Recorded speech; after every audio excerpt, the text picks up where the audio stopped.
régime de protection sociale pour l'INPS d'ici 15 à 20 ans.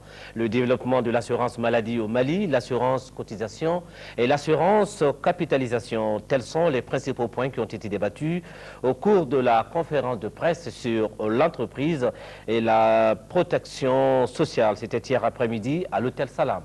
Ce point de presse organisé par le réseau de l'entreprise en Afrique de l'Ouest et REAO s'inscrit dans le domaine plan stratégique du réseau. Le point avec Suleiman Kenza-Sidibé.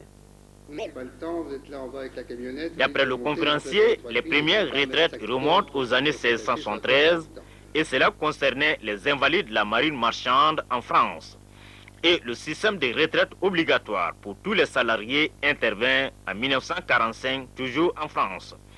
Au Mali, l'INPS verra jour tout juste après les indépendances.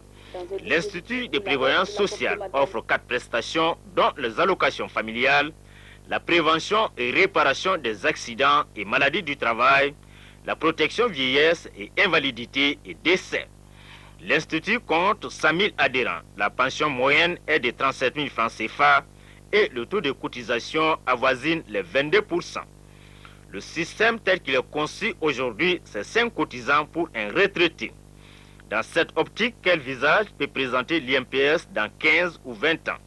Faut-il maintenir le système cotisation-répartition ou la compléter par l'assurance capitalisation? Si vous regardez la structure des dépenses que vous avez, 80% c'est pour la retraite. Alors que le taux de cotisation, le taux de financement du système, la retraite n'intervient que pour 30%. Ça veut dire que les 50% là sont puisés dans les autres branches pour être virés dans la retraite. Donc ça veut dire que le système là n'est pas viable. Donc ce n'est pas mauvais de dire ça. Ce n'est pas mauvais de dire ça. Hein? Et je pense que vous avez choisi le système de retraite le plus compliqué. Ce qu'on appelle le système de retraite à prestations définies. Il y a nécessité aujourd'hui de développer d'autres types d'assurances, et au nombre desquels il y a l'assurance maladie dont le taux de taxation, 22%, reste trop élevé au Mali. Il y a également la mutualité à développer.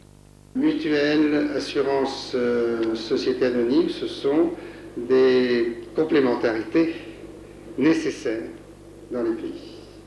En France, aujourd'hui, on est arrivé à la situation suivante. 50% d'assurances automobiles sont gérées par des systèmes mutualistes. 50% sont gérés par des systèmes de sociétés anonymes. Et dans le domaine de l'assurance maladie complémentaire, puisque l'assurance maladie de sécurité sociale existe, mais de plus en plus avec des restrictions. Certains médicaments ne sont remboursés qu'à 30%, d'autres 60%, maximum maintenant 70%. Donc il y a cette complémentarité. Et dans le domaine de l'assurance maladie, effectivement, c'est 60% de la gestion qui sont faits par des systèmes mutualistes. Si le système de protection sociale se signale par son efficacité individuelle et collective et l'équité sociale, les frais de gestion doivent être revus à la base au niveau des structures étatiques de protection sociale. Pour l'INPS, ces frais s'élevaient à 6 milliards de francs CFA en l'an 2002. Il y a lieu certainement d'assurer la protection sociale par d'autres voies, par exemple par les impôts, et n'est pas lié forcément la protection sociale à une activité salariée.